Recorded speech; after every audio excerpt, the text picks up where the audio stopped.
Assalamualaikum warahmatullahi wabarakatuh. Waalaikumsalam warahmatullahi wabarakatuh.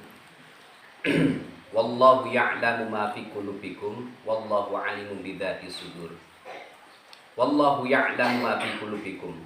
Dan Allah mengetahui apa yang tersimpan di dalam hati. Wa huwa alimun bidzati sudur, dan Dia mengetahui segala isi hati. Ngeten. Makanya ngeten. Makanya ilmu dan ngilmu itu berbeda. Wong ilmu kalih ngilmu itu berbeda. Ilmu itu rahmatnya Allah yang sudah disediakan di alam dunia. Kayak contoh agama itu sudah disediakan kalau kita. Lek wis ngilmu berarti wis digunakan karo manusia. Ngoten lho. Paham nggih?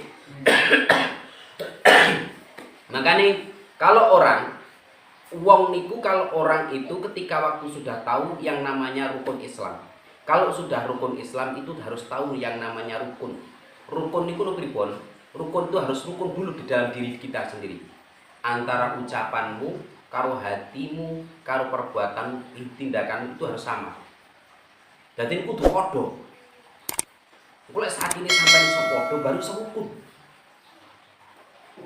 Lah, ketika waktu sudah jadi rukun ning rogone awake dhewe, ora bertentangan ning awake dhewe. Lah kalau kita sudah di dalam hati kita, di dalam pikiran kita dan tindakan kita itu sudah tidak sama, berarti kita itu belum bisa rukun di dalam hati kita. Kita sering berbohong di dalam hati kita. Kalau kita sudah berbohong kepada kita, apalagi kepada orang lain, apalagi kepada Gusti Allah yang tidak pernah kita lihat, tapi bisa kita rasakan dengan mukjizat rahmatnya yang diberikan kepada kita. Contoh betul saat tepi-tepi pun. Lah ketika waktu sampai sudah rukun ning Gusti Allah, rukun ning awake dhewe, rukun kepada jasad kita sendiri, rukun dengan diri kita sendiri, baru kita lah tahu yang namanya Islam, rukun Islam. Islam itu adalah isi. Lam itu Islam, lam itu alam. Jadi isinya itu apa? Jadi setiap alam itu kan ada isinya, yaitu makhluk hidup. Yang terutama awama khalaqnal jinna wal insa illa liya'budun. Yang menciptakan jin dan manusia, aku menciptakan jin dan manusia tidak lain hanya untuk menyembahku. Baru ketika waktu itu awake iso ngerti Islam isi dan alam. Lah isinya apa? Alif lam mim. Alif itu adalah manusia, lam itu alam, mim itu adalah Muhammad sebagai penunjuk kita. Baru lek sampean wis selaras di dalam tubuh sampean, selaras di dalam hati ini sampean dan tahu keimanan sampean. Maka yang dinamakan Gusti itu sebaik-baiknya hati, wis ngerti diarani pangeran. Pangeran itu adalah pengiro-ngirone sampean atau keyakinan kita kepada Allah, baru itu membentuk huruf alif. Lah lek awake dhewe huruf alif bisa menyatu dengan alam. Oh iya. Ini loh, ketika waktu kita bisa masuk semua. Contoh, kayak semua dedaunan, rumputan, kayak semua intisari bumi, sayuran, tumbuhan, kita masukkan ke dalam tubuh kita. Dan ketika waktu itu nafas kita masukkan ke dalam tubuh kita. Tapi itu kan kita keluarkan semua. Kalau sudah masuk di dalam tubuh kita keluarkan semua. Gini mboten? Lah, iku sik darani ilmu. Tapi kalau sudah ilmu itu masuk di dalam tubuh kita, tahu di dalam pemahaman kita, barulah kita ungkapkan yang dinamakan ilmu itu dengan tindakan kita. Apa tindakan? Sholat. Itu tindakan. Jadi ini ketika waktu sampai wis ngerti ning ilmu ini, makanya ilmu yang dari luar masukkan ke dalam-dalam. Makanya agama itu ageman. Pegangan kita hidup, peta kita hidup untuk menundukkan yang ada di dalam hati. Maka tujuan kita hidup itu bukan agama, tapi ridhonya Allah. Kalau agama itu sifat sejati cuman alat untuk menuju ridhone Gusti Allah. Lele kita itu ketika waktu itu mabuk di agama, tujuan kita adalah agama, tujuan kita adalah alat, maka seketika kita akan mabuk di dalam agama sendiri. Nah, ketika waktu kita mabuk di agama, maka kita akan merasa paling benar, merasa paling pintar, rumongso paling apik, rumongso paling bener, tapi gak iso awake dhewe berbuat bener. Makanya itu, saya ini gak usah tepe-tepe. Sekarang itu yang lagi viral kan Iyang Wildo. Sebenarnya tau yang Wildo nggih. Semerep to. Lah yang wildo ketika waktu sampean ndelok kasat matane sampean, ya Allah wong kok kaya ngono iki wong sesat. Lah itu yang rusak pikiran kita apa dia? Ayo, saya tanya. Ketika waktu kita melihat orang seperti itu, yang rusak pikiran kita atau orangnya ketika waktu kita menyalahkan orang itu? Yang rusak pikiran kita apa? Orangnya? Pikiran kita dulu. Lah kalau ibaratnya yang wildo sama Allah memang diberi hidup seperti itu, ya itu dari kuasanya Allah. Kita sebagai makhluk gak pernah kita itu harus menuduh, merasa itu salah, itu keliru, gak boleh. Yang penting kita bisa mendoakan, kalau bisa ya dinasehati, tapi di dalam hati kita jangan ada merasa kita paling benar. Itu yang paling bahaya. Itu loh. Makanya sampean harus contoh ilmu ketika waktu sudah masuk di dalam tubuh kita. Ketika waktu ilmu itu sudah masuk di dalam tubuh kita, kalau kita cuma simpan saja, nggak pernah kita keluarkan, manfaat apa enggak? Nah kalau ilmu itu dari luar, berarti kita keluarkan, kayak nafas kita keluarkan, ilmu kita keluarkan dengan cara apa? Tindakan, sholat, zikir. Nah dari situ sudah kita kalau kayak itu sudah nggak punya keinginan, kehendak. Akhirnya kita menyebarkan agama Islam dengan cinta kasih dan kasih sayang. Karena semua itu adalah makhluknya Allah dan itu hak hak Gusti Allah. Itu bahasa Indonesia atau bepotan. Yes. Kalau sudah seperti itu, kita harus tahu hidup kita itu tujuannya untuk apa. Makanya sampean di sini, tiap hari kan melakukan zikir nafas, iya kan? Setiap hari kan melakukan zikir nafas. Setiap hari sampai itu melakukan zikir nafas. Allah, mulut ditutup, mata dipejamkan, mulut ditutup, mata dipejamkan, zikir di dalam hatimu. Tapi ketika waktu zikir di dalam hatimu itu kan masih ada keinginan. Iya enggak? Saya sendiri keinginan, aku pengen zikir.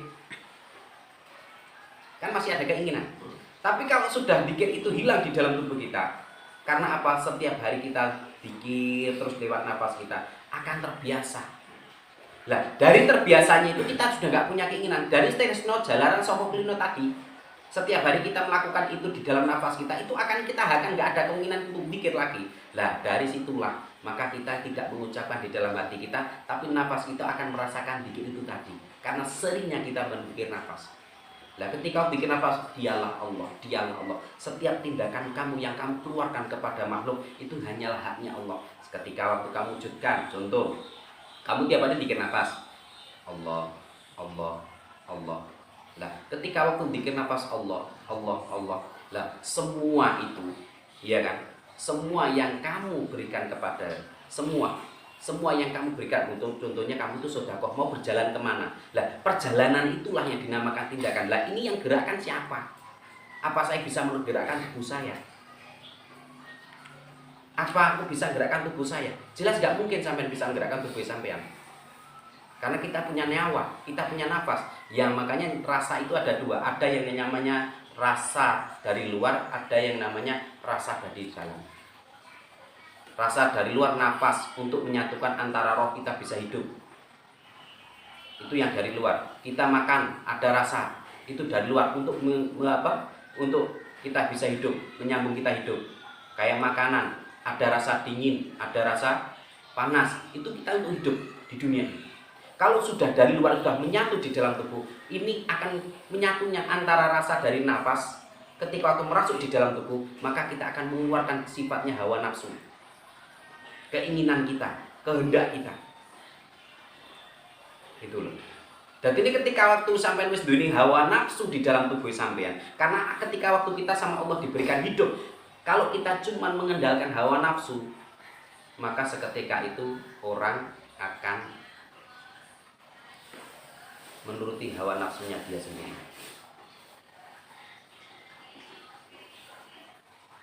Maka harus kita kendalikan hawa nafsu niku wae. Harus kita kendalikan ben supaya ning jenengan siji ben duweni rasa slamet mlaku kono kuasane Gusti Allah. Dadi sampean gak punya keinginan ning rogo niku wae. Akhire dadi gak duweni keinginan sampean ning rogo niku wae. Gitu. Akhirnya sampai nggak punya keinginan. Ketika waktu barang suci menang tok. Jadi lek sampai duwe bikin itu sik hijab. Saya ingin hijab, enek penutup. Sampai ngelakoni pikir, Allah. Lah itu berarti saya ada keinginan aku bikin pikir. Tapi lek wis sampean gak nglakoni pikir, engko Gusti Allah dhewe sing bikin sampean. Dan ini ketika kita sampean ngrasani dhewe gurmek meneng tok, akhir kok nyedot nafas gurmek ngrasa nafas tok. Kok akhir mau gurmek Allah dhewe. Lah ketika dua Allah dialah Allah dia Allah. Dadi Gusti Allah sing dikir sampean gak duwe pikir. Akhirnya sampean gak duwe keakuan iki aku gak wis. Akhir gurmek afal, iki lho baku. Lah sing ubane sapa? Ya Allah. Itulah titik temu. Lah kok lek sampean wis iso ngrasakne niku, akhirnya ketika waktu itu sampean gak duwe keakuan, iso ngrasakne sampean salat Allahu Akbar, iki ati wis gak duwe kekarepan apa-apa. Gurmek iki Allahu Akbar iki dialah Allah. Dadi ucapan iku dadi kabeh wis ra duwe niatan apa, ra duwe kekarepan apa-apa. Dadi lek ketika Allah memberikan apapun ke dalam tubuhmu, memberikan apapun di dalam hidupmu, ya wis trimo nang kuwi sing diarani sifat qanaah, trimo ing pandum. Ngoten. Kudu jenengan kudu iso teliti ngoten niku. Ben supayane awake dhewe boten enten hijab ning Gusti Allah. Lek ketika waktu adene duwe hijab, kuwi ade sing duwe keinginan. Lah keinginan itulah yang bisa menutup hijab kita, merasa duweni aku rumangsa paling apik. Islam itu tidak mengajar, memang setan itu tidak mengajarkan kita kepintaran atau kebenaran, tapi setan itu mengajarkan rumangsa pinter, rumangsa paling bener. Mergane setan itu sejatine benalu. Lah setan itu antarane hubunganmu karo nafsumu, antarane hubunganmu karo iblis itu kok setan iki mau. Lek jin beda loh ya. Jin ki beda. Tapi setan itu benalu antara sing iso menghubungkan antarane iblis karo menungso. Kuwi diarani setan. Makanya iki dhek nempel koyo benalu kan. Roh benalu sing ketika waktu urip ning anu, ketika waktu dhek mencol akan mati. Padha ketika waktu setan, ketika waktu dia menghinggap ning nafsune awake dhewe, akhire awake dhewe nuruti hawa nafsune awake dhewe tanpa ibaratnya dibaring karo agamane, akhire awake dhewe akan rusak, akan mati, akan hancur. Paham nggih? Niku kudu diteteni sing tenanan, krana jenengan niki kan sing setunggal kan pun ngaji pun dadi. Dadi ini sakniki kula belajar ngilangi hijab teng ragane jenengan. Ben boten duweni rumangsa pegel ning wong, rumangsa dendam ning wong. Sifatnya terus akhir dadi sirna ning sahadat lepas. Lek wis sirna ning sahadat lepas iki apa kehendake Gusti Allah dadi nek awake diterima. Duweni dikek ujian karo Gusti Allah ya diterima. Karena awake dhewe wis nrimo. Uripe sampean sejatine wis ibadah. Karena sampean wis nrimo uripe sampean wis ibadah saja. Ngoten. Kudu dipahami tenanan niku. Niku babagan penting. Karena lek umpamane sampean seprono seperti ibadah tanpa mengetahui ibadah sampean, malah percuma. Jadi tujuan arah sampean ibadah ki mangkune ning ndi? Aja sampe kaya contoh enek niku kisahe enek wis selama dhek iki mau sampe mati urip neh. Akhire dhek sampe tukang gurmet ngedok-ngedok lumayan gawe salat. Tapi gak ro dalane balik dhek. Dadi ini salat niku kudu selaras karo batine, selaras karo pikirane. Lah lek sampean wis ibarat iki mau sampean gak ndini perasaan, gak ndini keinginan ning Gusti Allah, akhirnya lepas ning Gusti Allah. Dadi salate sampean ku sidaran sah ikhlas ya kok ngono. Akhire sampean gak ndini kekarepan. Gurme iki salat. Allahu Akbar, iki wujudku, iki tindakanku. Makane sing diarani rukun Islam. Rukun ku durukun dhisik awake dhewe ning rogone karo awake dhewe. Lek awake dhewe iso rukun ning antarane pikiranmu, batinmu karo tindakan ucapanmu, kuwi sing diarani wis rukun. Lah akhire wis rukun iso nglakoni Islam. Isi, Islam ki isi. Isine apa? Alam. Lah wis awakmu iso ngerti antarane isine alam, baru kok mbok tindakne karo salat, syahadat. Mbok tindakne syahadat. Asyhadu alla ilaha illallah wa asyhadu anna Muhammadar Rasulullah. Aku bersaksi tiada Tuhan selain Allah. Karena wis awakmu wis wujudne awakmu wis rumangsa aku ki gak iso apa-apa. aku krana uripe Gusti Allah, lah kuwi baru awakmu iso bersaksi. Makane para nabi biyen kuwi menceritakan para nabi biyen niku mesti menceritakan tentang siji, menceritakan tentang napa? Menceritakan tentang makrifate dhisik. Para sahabat biyen pasti didudoni tentang makrifate dhisik. Kok lek sudah menune makrifate dhisik, akhire kok dibarani karo syariat. Akhire syariat ku malah sing diarani tindakan Rasulullah ngono kuwi. Lah lek mangkane lek saiki awake dhewe nglakoni syariat sik menuju makrifat. Lek wong biyen ki makrifat dhisik baru menuju syariat. Paham nggih? Dadi ini para nabi, para sahabat biyen ki menuju syariat dhisik, semakrifat dhisik, pengetahuan dhisik baru nglakoni ning syariat, dipraktekni. Ngono lho. Sakjane ade digampang ning karo Gusti Allah. Awake dhewe iki dikongkon praktek dhisik, kok ben iso mengenal ning makrifat. Kaya contoh, antarane sampean ki belajar langsung praktek bikil, ya toh. Lah lek kaya ibarate contoh, kaya ibaratnya sampean iki ketika waktu belajar bikil mobil, sampean dikai teori dhisik, pengetahuan dhisik. Iya toh?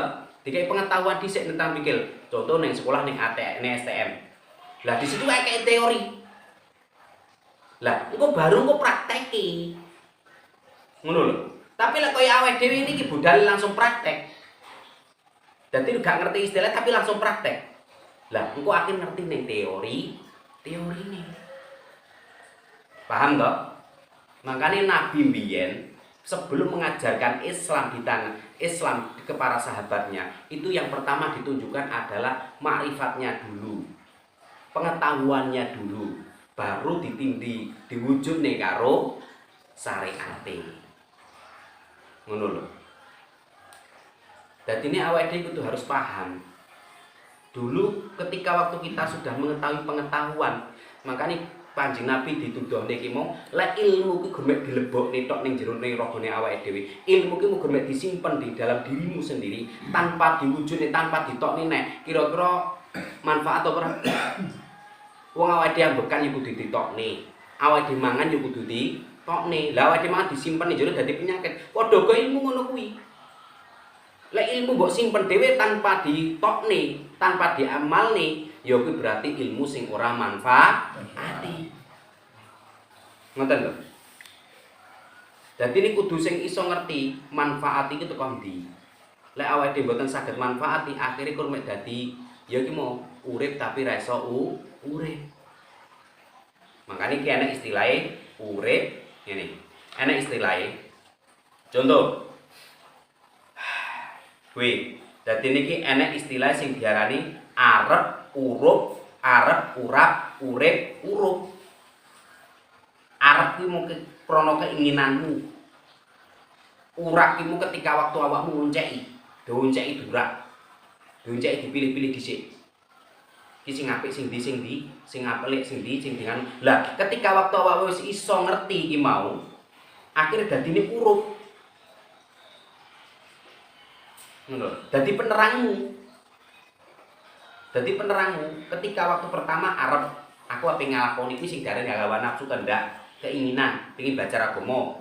Lalu wis agama ki mung wis mbok belajari akhire sing diarani urap diuceki durak digoleki agama ki mau. Makane sing diarani Arab digarap niku. Akhire diuceki dhisik. Lalu semansan sampean pun diuceki niku wau blek. Akhirnya kok dadine urup. Berarti dadi penerangku. Nah, iya toh? Dadi penerangku, makanya agama dadi penerangku. Kok lek agama dadi penerangku, iso tak lebokne ning jero atiku baru aku iso urip, tak ge nguripi marang liyane. Ngoten lho. Tak ge nguripi marang liyane kuwi sing diarani khairas anfa'ahum linnas. Dadi lek jenengan niku lek belajar ilmu teng mriki, belajar teng majelis mriki, yo ilmune aja gurmek disimpen dhewe, tapi diwujudne, diamalne yo karo dilakokne. Lek gurmek ilmu ki mbok simpen dhewe, akhire dadi ora manfaati. Niku lho, makane agama itu untuk mengatur diri kita, bukan agama untuk mengatur orang lain.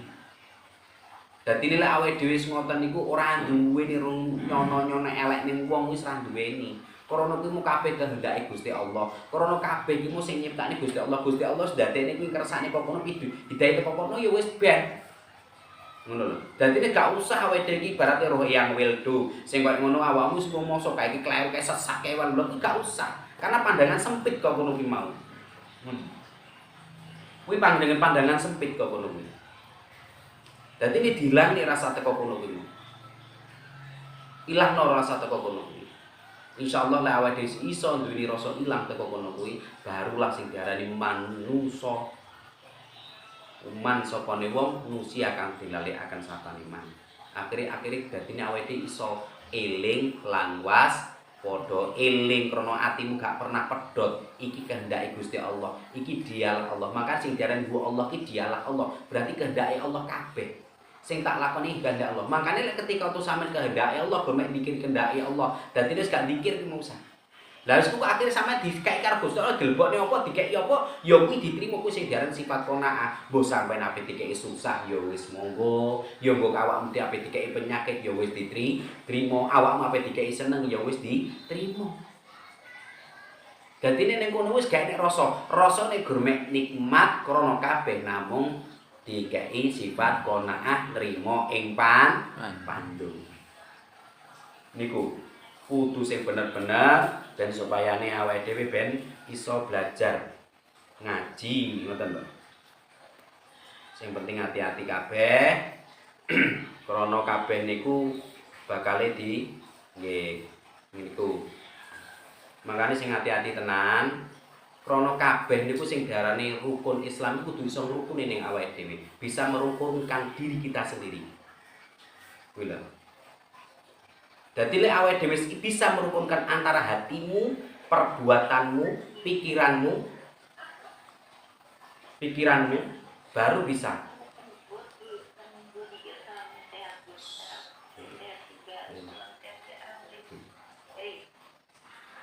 Lah antara pikiranmu, hatimu, perbuatanmu, kuwi kudu padha. Kuwi sing diarani rukun. Lah lek wis bisa rukun di dalam hati, pikiran dan ucapan, baru awakmu ngerti sing diarani Islam. Isi dan alam. Lah cara isi piye? Diisi tentang agama. Makanya awakmu ngerti tentang kehidupan alam ki mau. Itulah yang guru sing sejatine hakikine hidup. Akhirnya kita wujudkan. Makanya kalau ilmu sudah masuk harus dikeluarkan, lalu diwujudnya dengan tindakan annas khairun nas anfa'uhum linnas. Pun cukup sak monten monggo gek wudu ngaji.